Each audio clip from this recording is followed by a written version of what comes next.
Hello everyone, this is Lauren Merritt here with another video blog. I am an attorney in Pensacola, Florida, and I specialize in uncontested probate and guardianship cases.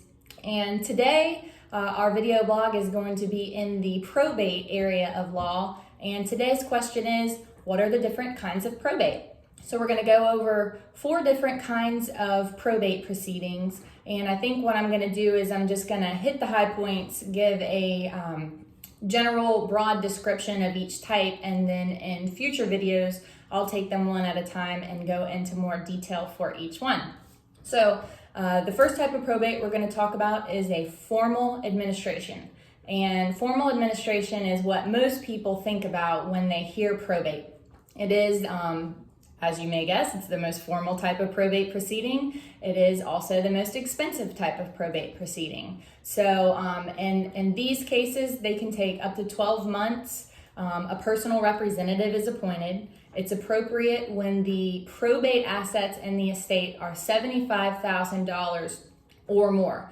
Less the value of exempt property like homestead property doesn't count towards that $75,000. And there's other personal property that can be exempt also. So personal representative, you have to give notice to creditors, more expensive, takes more time, more formal. That's your formal administration. A step down from that is called a summary administration. And summary administration is appropriate in 2 scenarios. One would be if the probate assets in the estate are less than $75,000. And in that case, you want to have a pretty good grasp on what the creditors in the estate are, or who the creditors are, because you're going to need to tell the judge how you're going to pay those creditors in a summary administration. The other type of summary administration would be if the decedent has been deceased for more than 2 years. No matter what the value of the probate assets are, in that case, you can file the summary administration. And the reason being is because after 2 years, the creditor's claims are barred. So that is the summary administration. The third type is called disposition without administration. And I'll just be honest with you, I'm not super familiar with that one because usually an attorney is not involved.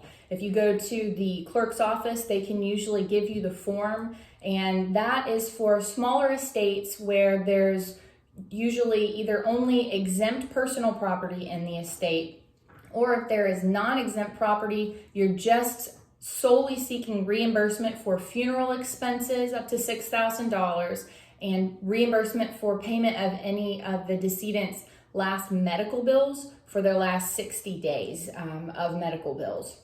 So that is the disposition without administration. And the last one that we'll talk about is called an ancillary administration. And the ancillary administration is when an out-of-state resident dies leaving Florida property. So that would allow the out-of-state residents' assets that are located in Florida to be appropriately retitled. So those are the 4 main types of probate we have in Florida.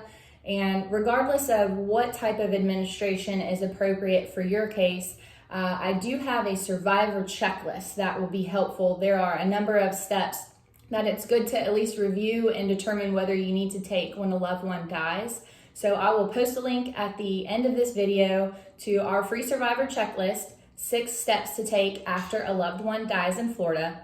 And if you'll click that link, it's going to ask for your first name and your email address, and it will send the checklist right over to your inbox. If you have any questions, don't be afraid to pick up the phone and give me a call. Our number is 850-741-2999. I am also very easy to reach on email, lauren@laurenmerrittlaw.com. All right, talk to you guys next time.